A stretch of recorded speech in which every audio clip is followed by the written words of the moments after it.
Diba? Ano man yung pinagdadaanan ninyo ngayon? Marami. Daanan na. Kayo ba'y nagtatambay doon? No way na. No. Diba hindi? Kasi, kung dadaanan nyo lang yan, malalampasan nyo. Yeah. Pag kayo nag-stay doon, hindi nyo malalampasan. Exactly. Amen? Kasi nagtambay nga kayo doon eh. Pero pag nilalampasan nyo yan, daanan nyo lang. Kasi sasamahan ka naman ng Panginoon. Amen? Doon sa mga struggle natin, paano ba natin mapaglalabanan ito? Tayo ba'y nagdadakda? Tayo ba'y hindi mapakali? Kasi pinamagatan ko siyang silent battle. Paano ba kayo, paano nyo mapapaglabanan ang iyong mga problema, yung mga pagsubok natin sa buhay? Tahimik ba kayo? O nagpo-post kayo sa social media? Kasi yung totoong Kristiyano, mananahimik siya. Kahit marami siyang pinagdadaanan. Kasi alam niya ang Panginoon ang kanyang sandigan. Pero yung ibang tao na hindi pa nakakilala sa ating Panginoon, hindi nila maisip kung ano yung dapat gawin. Yung iba, kasi ngayon random na sa social media. Amen? May kunti ka lang pinagdadaanan, post agad sa media. Kahit anong social media, hindi mo malalaman kung doon sa pag-post mo doon, may makukuha kang aral, o may iba, mas lalong nag-trigger yung ano mo, kasi parang nagda-doubt ka kasi hindi mo alam yung nagko-comment doon,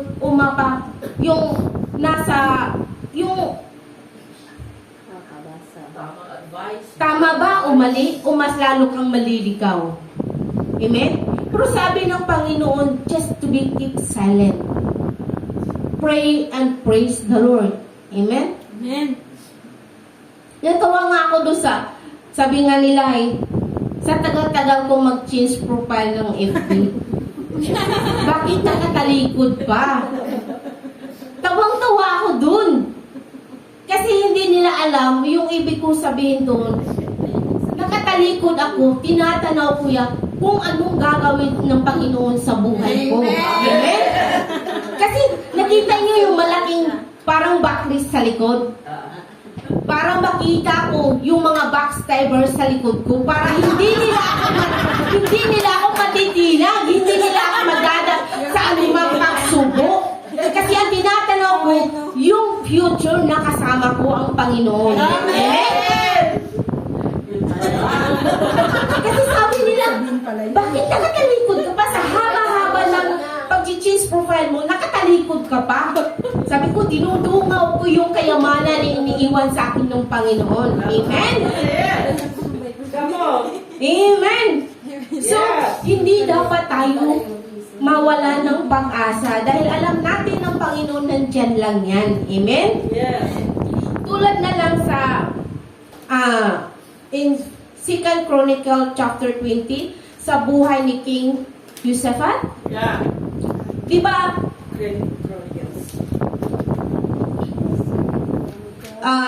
2020. I-summarize ko na lang siya kasi mahaba siya Yes. Si King Josaphat, marami siyang yung mga sundalo na handa na silang yung aatakihin na yung kanilang kaharian. Madami. As in, andyan na sa palasyo nila. Pero wala silang magawa kasi may ano sila, yung parang kunti lang sila. Marami yung mga sundalo paparating para sila gibain, para sila tupukin. Pero ang ginawa ni King Josaphat, doon sa mga kagrupo niya, kundi nanalangin sila. Nanalangin sila na ibinigay lahat nila na sabi nga doon na wala silang magagawa kung sasamahan sila ng Panginoon. Na Lord, guide me kung ano ba yung dapat namin gawin. Ang ginawa nila, nagdasal, nagpray sa Panginoon at umawit. Tapos yung mga sundalo na dumating sa kanila, sila na mismo ang nag-aaway. Sila na mismo ang nagpapatayan. Amen? Yes. Sa buhay natin, tayo, mga Christian, patuloy tayo na sumasamba, patuloy tayo nag-aawit, patuloy natin pinupuri ang ating Panginoon. Yung mga problema sa buhay natin ay mawawala ang mga yan. Dahil ang Diyos na pinaglilingkuran nyo, Diyos na makapangyarihan sa lahat, Diyos na puno ng himala. Naniniwala ba kayo sa himala? Amen. Amen? Kasi kung yung problema natin ay patuloy natin iniisip, wala tayong kapayapaan, di ba? Kasi sabi din in 1 Peter chapter 5 verse 7, if overthinking will kill your peace. Yes. Di ba? Sa kakaisip mo, mawiwindang ka. May problema ka ngayon, maya-maya may parating na naman. Di ba? Sino ba sa atin ang walang problema? Di lahat tayo may problema. Di ba? Yung walang problema na lang, yung may ano sa pag-iisip. Kasi ang iniisip nila, yung ano lang. Pero tayo, walang mahirap sa Panginoon kung tayo patuloy na nananampalataya sa Kanya. Amen? Kung wala kang pananampalataya, madali kang matitinag sa mundong ito. Kasi, ang iniisip mo, yung sarili mo lang. Hindi mo kayang isuko lahat sa Panginoon. Amen? Mabisa ba ang panalangin? Diba? The most powerful. Ang pag-iyak ba ay kaduwagan? No. Diba? Hindi. Ito ang nagsisimbolo sa atin na matapang tayo. Kasi binibigay mo, umiiyak ka sa Panginoon na Lord, take all this struggle in my life. Alisin mo lahat ng mga pagsubok sa buhay ko at bibigyan mo ako ng another lakas, another pag-asa dahil sa iyo lang namin ito makakamtan. Sa kaibigan natin, sa mundong ito, wala tayong ibang maaasahan kundi ang Panginoon lamang. Umaasa ka sa kaibigan mo, maya-maya, pag hindi na siya nakabigay. Marami ako dito eh. Marami ako naranasan. Minsan nagbigay siya, tapos minsan iba pala yung kapalit. Diba? Pero ang Panginoon, nagbigay siya pero wala siyang hinihinging kapalit. Kundi magbalik ka lang sa Kanya. Magbalik loob tayo sa Kanya. Amen? Kasi kung wala tayong kapayapaan, wala tayong yung focus natin sa mundong ito ay wala tayong makakamtan ng katahimikan. Wala tayong yung parang productivity, yung wala tayong transformation kung hindi tayo patuloy na nanalig sa ating Panginoon. Kung patuloy tayo na nanalig sa ating Panginoon, andun yung nagtra-transform tayo. Amen? Yeah. Nagkakaroon tayo ng pag-asa sa Kanya. Nagkakaroon tayo ng eagerness na patuloy natin siya sasambahin. Sumunod sa Kanya. Ang lahat ng iyon ay ipagkakaloob niya. Amen? Kasi lahat ng ating sinasabi, lahat ng ating dinadasal ay naririnig ng ating Panginoon. Amen? Kung patuloy tayo na mananampalataya sa Kanya, kung patuloy tayo na makiusap sa Kanya, patuloy tayo na lumapit sa Kanya, walang imposible. Ang lahat ng mga pagsubok natin ay malalampasan at makakamtan natin ang tunay na kaligayahan sa piling niya. Amen? Amen. This is the word of God.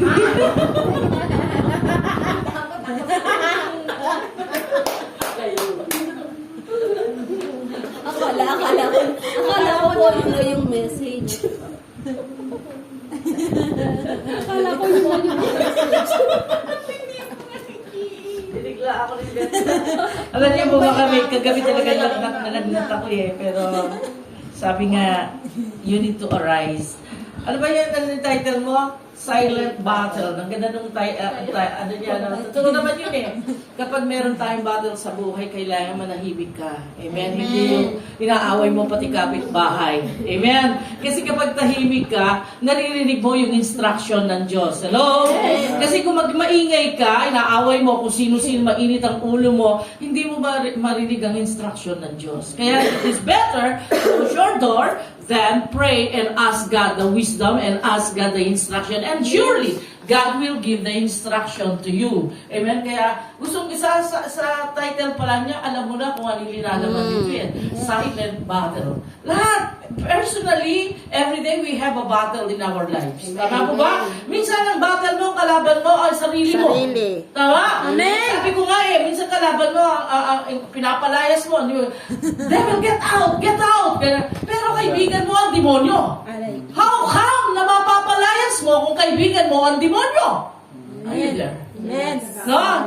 Are you hearing with me? No, kasi kapag kaibigan mo ang demonyo, you cannot, hindi mo mapapalayas. Uy, best friend tayo, BFF tayo eh. Sabihin ng demonyo sa iyo, man mo palalayasin. Tama mo ba? So, minsan ang sarili natin ang kalaban natin. So, you need to arise, no? Mag-ask ka sa Diyos. Tanungin mo ang Diyos, Yeah. Lord, ano ba itong battle kong ito? Unang tignan mo, huwag yung surroundings, ikaw muna. Yeah. Maybe yung battle mo dito, yung katamaran mo manalangin. Tama ba? Amen. Maybe your battle, yung battle mo dito, kaya hindi mo naririnig, kaya sabi ko, napakahalaga yung instruction ng Diyos. Kasi ang Diyos, every time, sa kanyang mga anak, nangungusap yan. Tama? Yes. Kahit at the Friday, maghapon akong masaya. Kahit pagod ako, hindi ko alam ba't masaya ako. Hindi ko alam natapos, hindi ko naramdaman ang pagod nung nung 6 o'clock na pwede na akong umalis. Doon ko naramdaman ang pagod pala ako. No? Kasi bakit? I'm so inspired doon sa sinabi ng Diyos sa akin. Sabi niya, you will not finish all the things, all that I promised to you. Sabi niya ganun, hindi mo mauubos yung mga pinangako ko sa iyo. Kahit ilang pang church ang itatayo mo, they will come to you. They will come. Kaya wag ka nang magmabahala kung iilan lang ang nandiyan. I tell you, sabi ng Diyos, kahit nagbabattle ako, sabi nga, silent battle, nagbabattle ako, nagpipray ako, and instantly, ang Diyos nangusap siya. Very clear yung sinabi ng Diyos. His voice, so tiny and soft sa puso ko. Sabi niya, you cannot finish the things that I give it to you. Amen. Sabi niya, the blessing that I give it to you. Mawala ka na, marap ka na sa akin, hindi mo pa mauubos ito. And you, the 22 churches, sabi niya, they will come to you. Amen. Kaya nga nung kanina pagising namin ni Pastor Amado, nanood ako sa New Living Philippines. Nakita ko yung mga every Sunday na pinapakain na bata. Yung bata lang sila from how many years na ngayon yung New Living doon? 4 years na. 4 years na. Bata lang sila nagsimula. Ngayon, worship leader. At nakita ko pa yung isa doon. Preacher na siya. Kaya sabi niya, sa siguro niya, nanonood ako. Sabi niya, dati ang punta ko dito pagkain lang. Which is true. Kumakain lang sila. Pumupunta, pinifeed sila ni Pastor Ruel. Para feeding. Kaya may feeding eh. Pero yung pinagtsagaan natin, pinagtsagaan doon, pinagtsagaan magpadala. Then ngayon, preacher. Ang galing niyang preacher. Sabi ko, New Living siya. Tubo siya ng New Living. Kasi yung preaching niya is flow. Flow. Kaya sabi ko, eto, ang New Living na tubo. Kaya sabi ko, ang galing niya. Sabi ko, bata lang siya. Bata lang siya talaga. Ang pinunta ko lang dito, kanyang ganun, ay pagkain. Pero ngayon, sabi niya ganun. Ayun, nakita niya. Presensya ng Diyos. Kaya nga sabi ko, iyon ang mga silent battle ko noon. Ito yung mga ginagawa ko. Kaya sabi ko nga, ang Diyos, hindi yan mauubos, hindi siya mauubos ng how big our God. Gaano ba kalaki ang problema mo? Mas malaki ang Diyos. Sabi nga ni Melda Marcos, ano sabi ni Melda Marcos? Malaki ang dagat, ngunit mas malaki ang langit. Gadagat man ang problema mo, malaki naman ang langit. Amen po ba? Which is true. Gaano man kalaki ang problema mo, I tell you, when you have the silent battle sa buhay mo, no? Kung alam mo na may Diyos na tumitingin sa iyo, kung karelasyon mo ang Diyos, kung alam mong tapat ka sa Diyos, never never na ikaw ay matitinag. Yes, we are shaking, but we are not crushing. Amen? So ito yung kaya yung binigay niya kay King Joseph, gusto ko ito, na paborito ko ito, nung unang-una ako naging Kristiyano, pag unang pagpasok mong Kristiyano, magkakaroon ka ng battle. Of course, as I said kanina, yung battle mo, sarili mo. Yung battle ko noon talaga kung paano ko iwan ang mundo. Hello, are you there? Mahirap kaya iwan ang mundo, ano? Amen. Mga masarap yung pa-camping-camping lang kayo, pa-inom-inom lang kayo, di ba? Na tongits lang. Pero hindi ko ginawa yung dito sa Hong Kong, yung tongits, hindi ko ginawa mababa ang sarili ko, kahit pa hindi pa Kristiyano. Yung pa-inom-inom, pupunta sa bar, yung sinta na yan, yung one China yan, gala ako noon. But I thank God. No, I thank God. Doon sa pagkainom ko, no? Nagsuka ako na doon ako na born again. Amen po ba? So ito yung battle ko noon bilang Kristiyano. Lahat tayo pinagdadaanan ito. Pag unang pasok mo dito, meron kang kaibigan sa labas. Meron kang, you have the dual spirit. Tama po ba? Yes. Nagdu-dual spirit tayo kasi ano ba? Ito yung taong nasa pintuan. Hindi makalabas, Hindi makapasok. hindi makapasok. Tama po ba? So, imagine niyo ito. Ganun tayo eh. No, ganun tayo. Ito yung battle mo sa buhay mo ngayon. When you are starting, you are beginner in Christianity, hindi mo alam kung alin ang susundin mo. Yung mundo, masaya. Yung dito sa sinasabi nila sa gawain is boring. But I tell you, mas boring ang impyerno. Wala ka nang ginawa kundi umiyak. Sumayaw doon. Kung mahilig ka sa kay Michael Jackson, ayun, pag-aralan mo na yung sayaw ni Michael Jackson, no? Ito, tumatalon-talon sa apoy. Amen po ba? So, ito yun. No? Binabattle natin yung sarili. Ngayon, sa personal nating buhay, sa finances, sa health, sa relasyon, sa pamilya, sa lahat, binabattle natin ito. The church, meron ding battle. Ang mga tao, ang finances ng simbahan. Amen po ba? But you need to keep silence when you have a battle sa buhay mo. Manahimik ka. Manahimik ka. Sabi ko nga, hindi yung kailangan mong pangalandaman. Tahimik ka. Sabi nga, remember that you are the ambassador of Christ. Amen. When you are the ambassador of Christ, ipapadala ng Diyos yung pangangailangan mo. Amen. Yung sustento niya sa'yo. Yes. Amen po ba? Amen. Kaya nga sabi ko, senior ko yung Left Behind. Napanood niyo yun, Left Behind? Sabi ko, Lord, ang daming pastor, ang daming Kristiyano, ang daming na nalileft behind. Nandun nagpipreach yung pastor, na iwan. Kaya Lord, ayoko mangyari sa akin ito. Kaya I always make a battle sa aking sarili. Pagkising ko na, inaano ko, Lord, search my heart. Amen po ba? Kasi mahirap yung ma-left behind ka. But, ang tao, ang sistema ngayon sa mundo, left behind na yun, rapture na yun, sasabihin pa nilang, ay, na UFO siya. Amen po ba? Yun ang nila, yun ang naiwan siya, na tinanggal sila, sinipsip sila ng UFO, ng alien ganito. Pero the truth here, left behind yun. Yun tinatawag na rapture. Kaya nga, we need to battle every day in our lives. No, wag natin bantayan ang kapitbahay, kung sino man, bantayan mo yung sarili mo. Amen po ba? Bantayan mo yung sarili mo. Tama pa ba ang linalakaran mo sa Diyos? At kung sa personal mo, pangangailangan, oo, minsan yan ang nagiging sanhi ng pagkalamig mo sa Panginoon. But I tell you, make this a stepping stone para ang iyong pananampalataya ay lalong tumaas sa Diyos. Ma-elevate, ang iyong pananampalataya. Kung walang problema, si Manny Pacquiao ba, bakit naging champion siya kung wala siyang kaaway? No. Alangan naman, suntok lang niya sila, suntok sa hangin. Doon sa ring, nag-iisa siya. No, dapat may kalaban ka. Amen. So, bilang Kristiyano, may kalaban tayo. Hindi ang kalaban mo ang kapitbahay mo, hindi ang kalaban mo ang kaibigan mo, hindi ang kalaban mo ang asawa mo, hindi ang kalaban mo ang brethren mo. Ang kalaban, we are fighting flesh and blood. Amen. Amen po ba? So, yung espiritu na hindi mo nakikita, but if you have the Spirit of God, makikita mo itong kalaban na to. So you can battle, makikipag-battle ka dito sa kalaban mo ito. Paggising mo na umaga, makipag-battle. Sabi nga, you need to wear the armor of God.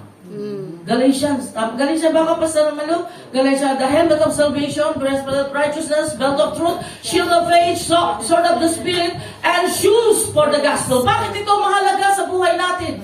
Dahil every day we have the battle in our lives. Amen. Para hindi ka nakawan ng demonyo. Look at them, nanakaw sila. Amen po ba? So do not allow the devil steal your lives. Do not allow the devil steal Your happiness. your happiness. Do not allow the devil steal you in the presence of God. So every day we need to wear the armor of God. So because para ikaw ay laging handa sa pakikipag-away. Away sa demonyo, hindi kaibigan. Hello, are you there? Ito yung masarap.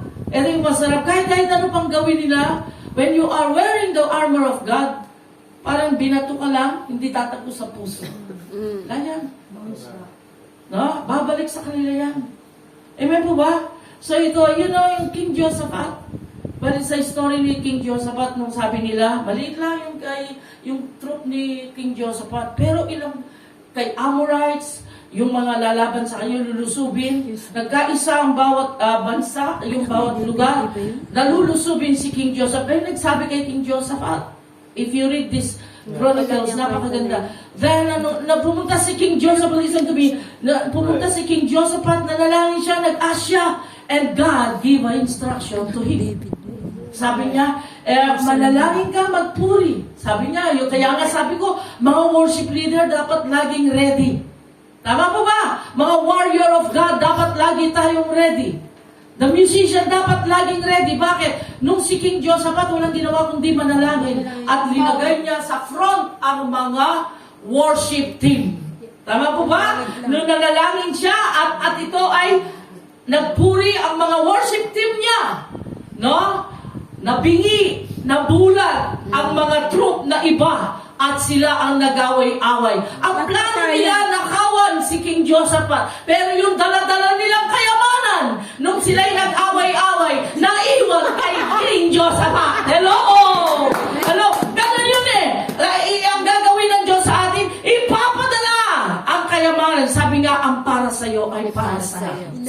Amen po ba? Wala yung pangako ng Diyos. Pangako ng Diyos yan. Hindi pwede. Sabi nga, you're not yet come into this world. You're not yet in the wombs of your mother. I called you already and I said, and I have planned to you. Kaya nga ako, tinitignan ko yung buhay ko. Mula sabi ko, hirap, sacrifice. But I thank God. Not by might, not by power, but by the Spirit of God. Never ako, kahit gusto ko na sumuko, but the instruction of God. Always, when the time, nandun na, yung time na susuko na ako, ayaw ko na. Harapin ko na yung sarili ko. I'm old enough.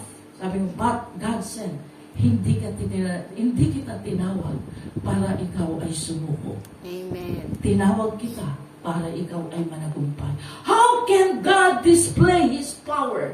How can God display that God called you? Kung hindi kanya pagpalain. But you need to listen to God. But you need to trust God.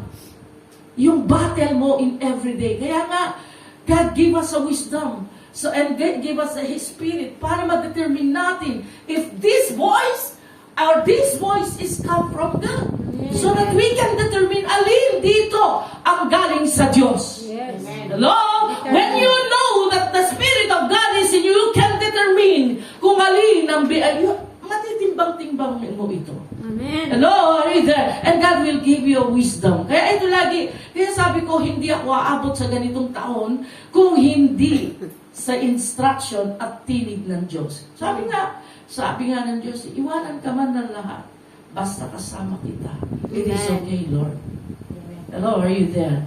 Later on, sabi ng Diyos sa akin, maliwanag, sinabi ng Diyos, they are coming. Don't worry. Worry, sabi, hindi makakatulong sa lahat ng bagay. Amen po ba? Kaya nga, itong battle na to na sinasabi ni Pastor Abet, silent battle, learn, no? Yung matuto tayo kung paano tayo makipag-battle. No? Hindi yung haharapin mo yung sino man. Hindi ka, manahimik tayo. consume kung ano ang tinuturo ng Diyos sa buhay natin. We need magpaano tayo sa Diyos kung ano ang tinuturo ng Diyos sa atin. Alam niyo, nung si King Joseph, nag-aaway-away na sila, nabulag sila eh. No, yung mga ang ginagawa lang ng worship leader, ng mga warrior ni King Joseph, kumakanta na. Ano yung kanta nila? Give thanks to the Lord. Sabi niya, we will give thanks to the Lord, for His love endure. Give thanks to the Lord, for His love endure forever. Sabi niya, yung give thanks to the Lord ang kinakanta nila. Basahin niyo. Dahil kasalukuyan naglalaban, nagpapasalamat na sila sa Diyos. Kaya kasalukuyan may battle ka, magpasalamat ka na sa Diyos. Amen po ba? Kaya ako, sabi ko nga, kung gaano kalaki, kataas ang problema mo, may problema. Amen. Na? Kung gaano kalaki, kataas ang problema mo, ganun ka dapat kataas tumalun sa Diyos, na magpunta sa Diyos. So give thanks to the Lord, for His love endure. For give thanks to the Lord, for His love endure forever. Diba? Sabi niya gano'n, magpasalamat ka sa Diyos dahil mahal ka. Pinili ka ng Diyos. So, we need to do the key here, we need to be silent so that marinig natin, we can hear the tiny voice of the Holy Spirit nang sa ganoon, no, marinig mo ang instruction. How, Pastor Bishop, paano namin marinig ang tinig ng Diyos? Of course, hindi mo maririnig ang tinig ng Diyos kung mali ang motibo mo. Kung may badumi, kaya nga yung awitin, baguhin mo ang puso ko, baguhin mo ang isip ko, turuan akong sumunod sa iyo. Di ba? Kaya nga, nagpapalinis tayo sa Diyos. Punuin mo ito ng salita ng Diyos. Amen po ba? Then makita mo, ang sarap kaya maglingkod sa Diyos. Yung walang wala ka, yung hirap ka, ang sarap kaya. Para makita mo, ang Diyos magpapadala. Amen po ba? Magpapadala siya ng tulong. Sabi niya, God send the angels to you. Yung guardian angel na binigay ng Diyos sa iyo. Utusan mo. Huwag mo kayaang matulog siya. Utusan mo lagi. Paano mo utusan? Manalangin ka. Pag utusan mo yan, nanalangin ka, inuutusan mo, dadalhin niya yung mga panalangin mo at sasagutin niya ito. Pagpapadala siya. Babalik siya. Hindi siya mag-standby doon. Babalik siya. Dadala niya. But you need to wait. Hindi, Bishop, nanalangin naman ako eh. You need to wait. And trust God. Amen po ba? We need to wait and patient. Alam natin ito eh. Alam na natin itong mga bagay na to. Alam niyo po ba, mahirap, nararanasan ko ito na mahirap mag-advise sa taong may sarili siyang Desisyon. hindi ko alam. Kaya nga sabi, nahihirapan ako din sa taong ito na sinasabi ko na lahat kung paano siya i-advise. Yung mga nakaraan ba, kakalkalin niya, mahirap makapag-move on ang taong ganito at mahirap mo siyang ipag-pray, mahirap mo siya. Kaya ang prayer ko na lang, Lord, buksan mo ang kaisipan niya. Nakakandado na, lunok yata yung kanyang susi. Kinandado niya yung kanyang kaisipan at linunok niya yung susi. Kaya hirap akong magbukas. Amen po ba? Kaya sabi ko, Lord, buksan mo ito dahil hindi ko mabuksan. Kaya ako nagkakasakit, kaya ako ganito, kaya ganito. Okay, sinakihan ko na. Ginawa mo yan. So, kailangan pagbayaran mo. You need to endure. You need to endure. Amen po ba? You need to pay yung inutang mo sa Diyos. Babayaran. Kasi bakit hindi ako pinatawad? Pinatawad ka, pero kailangan mo pagbayaran. Amen po ba? Kasi, hindi ko alam kung matalino, kung ano. Amen po ba? Kaya ka nagkakasakit. Kakaisip. Amen po ba? So, ang ganito dito, sabi ko, ito nga, silent battle. No? Dami kong sinensa. Ang hirap po ang tao na sarado ang utak, yung siya lang ang tama. Pati Diyos na mali eh. Pati Diyos sa kanya mali. Bakit kanya? May kasalanan pa. Aba, kung walang kasalanan, lahat na lang tayo, Sabi ko, ano mangyayari? Ikaw na maging Diyos. Amen po ba? So, minsan, ang hirap, kaya sabi ko nga, Lord, sabi ko gano'n. Kaso pinangahawakan natin yung mga salita ng Diyos, pangako ng Diyos. So, ito yung silent battle ko sa buhay ko ngayon. Hindi na finances, dahil sabi nga, ang finances, hindi mo kayang ubusin. Ang silent battle ko yung kapatid ko. Yung bunso kong kapatid. Hindi ko alam kung anong gagawin ko sa kanya. Now, akala ko, mapaparalyze siya. Lord, anong gagawin ko? Anong i-advise? Gasolina lang pala ako pwede sa kanya. No! Sabi ko, Lord, anong gagawin ko din sa mga kapatid? Sabi ko, no? Sabi ko gano'n, bumili kayong gas. Hindi siya makakalakad eh. Kinausap ko yung anak. Pinabili ko gas, pinalagyan ko luya. At igisa mo siya sa laurel. Hindi nag-apoy yun. Ngayon naman nagkaroon naman, praise God, hallelujah, ako'y tuwa. Nagkaroon ng pakiramdam ang kanyang mga binti. Kinain siya ng lamig kasi cook siya dati sa barko. So, ito yung kaya sabi ko, Miss Ayla, akala ng demonyo kasi, alam mo, hindi ka maubusan ka ng battle.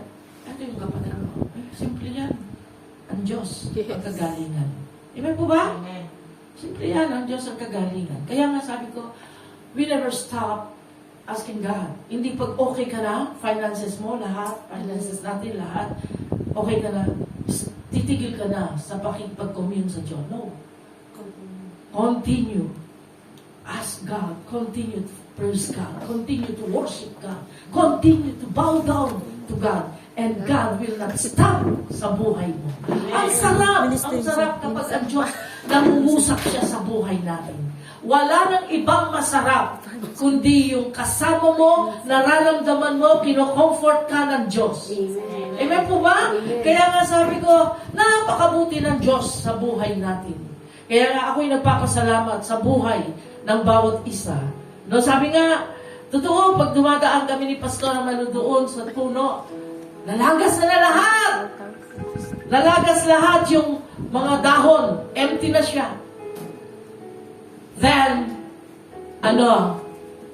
ngayon, nakita naman namin ni Pastor Amalo. Greenish na naman siya. Ay, tumutubo na. Ganyan ang church. Amen. Malalagas. Isi-shake ng Diyos. Amen. Malaglag ang malaglag.